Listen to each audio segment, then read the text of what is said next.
You know that little piece of plastic in your wallet? It feels so simple, right? Just a convenient tool. But it's not. It's actually the front door to a really complex system, an architecture of debt with hidden costs baked right into its design. So today, we're not just going to look at credit cards. We're going to spring the trap and see exactly how it works from the inside. Okay, let's start with a number. 24%. Seriously, let that sink in for a second. That is the average interest rate on a U.S. credit card right now. And to give you some perspective, that's way, way higher than any other major loan you can think of. Mortgages? Not even close. Auto loans? Nope. Nothing comes close to this. So, that brings us to the big question, right? Americans owe more than $1 trillion on these things, and yet the cost of that debt is just astronomically high. Why? I mean, this isn't just supply and demand. To really get it, we have to look at how the whole system is engineered, and it starts in a pretty surprising place. Not in a bank, but inside your own mind. All right, so the first piece of this trap is all about psychology. It's built on this really deep understanding of human behavior, how we make decisions. The whole system works because it plays on these predictable little quirks in how our brains think about value and pain and even pleasure. So get this. Neuroscientists talk about something called the pain of paying. When you hand over actual cash, a part of your brain called the insular cortex lights up. That's the same part that processes physical pain. You literally feel the loss. But swiping a card? Totally different story. It kind of decouples the purchase from the payment. The pain gets muted, and instead it triggers the brain's reward center. It feels good. And this is the really crucial part. It's not just that using a card makes spending less painful. Research from MIT shows it actually encourages you to spend more. It's not just taking the foot off the brake. It's slamming on the gas pedal. You get this little rush of pleasure and anticipation, kind of like the same rush that casinos and even some drugs exploit. So, when you look at a table like this, it's not just a boring list of psychological terms. This is basically the blueprint for a machine. Every single one of these mechanisms, payment decoupling, reward sensitization, all of it, they're like gears in a clock, and they all turn together with one single purpose: to get you to spend more, often way more, than you originally planned. Okay, so let's peel back another layer of this. All that psychology we just talked about, it's not just theory. It gets hardwired directly into the products themselves, into the user experience. The trap isn't just in your head, it's right there in the fine print, and it's even in the design of the apps on your phone. One of the most powerful, and I'd say deceptive features is something called deferred interest. You've probably seen it advertised as interest-free financing, but really, it's a time bomb. If you have even one single dollar of that original balance left when the promotional period is over, bam, you get hit with all the interest that's been quietly piling up since day one. A good deal can turn into a financial nightmare just like that. And in the digital world, this kind of manipulation has a name. It's called dark patterns.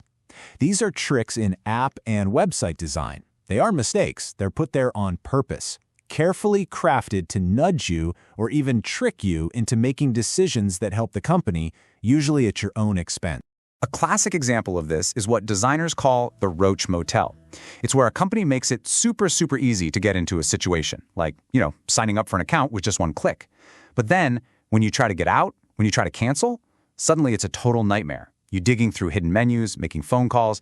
They make it easy to check in, but almost impossible to check out. Now, where does all this come together in the most, predatory way? It's with medical credit cards. Think about this. These products aren't being sold to you at a mall. They're being pushed on people in a doctor's office, in a dentist chair, when they're at their absolute most vulnerable, sick, in pain, and often desperate. And this is the kind of sales pitch that happens. People are in a position where they trust their doctor, and they're given this false choice. Either you take on this high-cost debt, or you just have to live with the pain. I mean, one patient was literally told her only options were to sign up for the card or, and I'm quoting here, continue on with her nerve exposed in the molar. It's just a complete abuse of trust when someone is already in a terrible situation. And the cost of this? It's just staggering.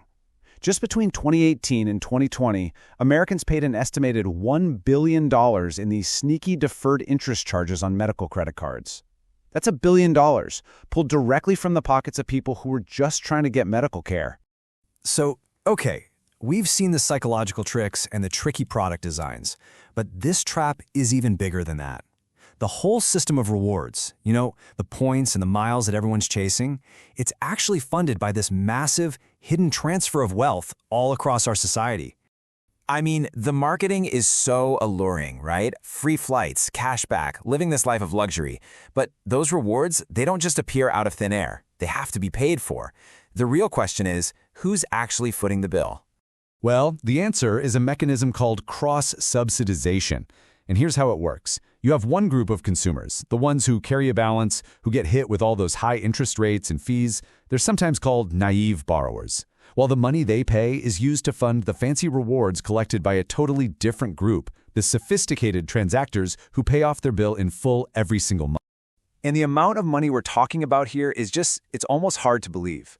Federal Reserve researchers estimate that every single year, about $15 billion is transferred from the pockets of poorer, less financially stable households directly to more affluent ones, all through this system. And this isn't just a random thing. When you look at the data, the pattern is crystal clear. The system basically works like a reverse Robin Hood. It takes from the poor and gives to the rich. It makes existing inequalities even wider, literally moving wealth from less educated, lower income, and high minority neighborhoods straight to their more privileged counterparts. Which brings us to the final piece of this whole puzzle. What, if anything, can be done about it?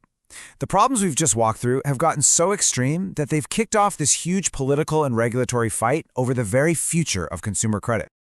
The most radical idea on the table is a federal cap. Basically, a law that would force all credit card interest rates down to a maximum of 10%. It sounds really simple, but the fallout from a change like that is massive, and as you can imagine, fiercely debated. I mean, for people carrying debt, the impact would be huge and immediate.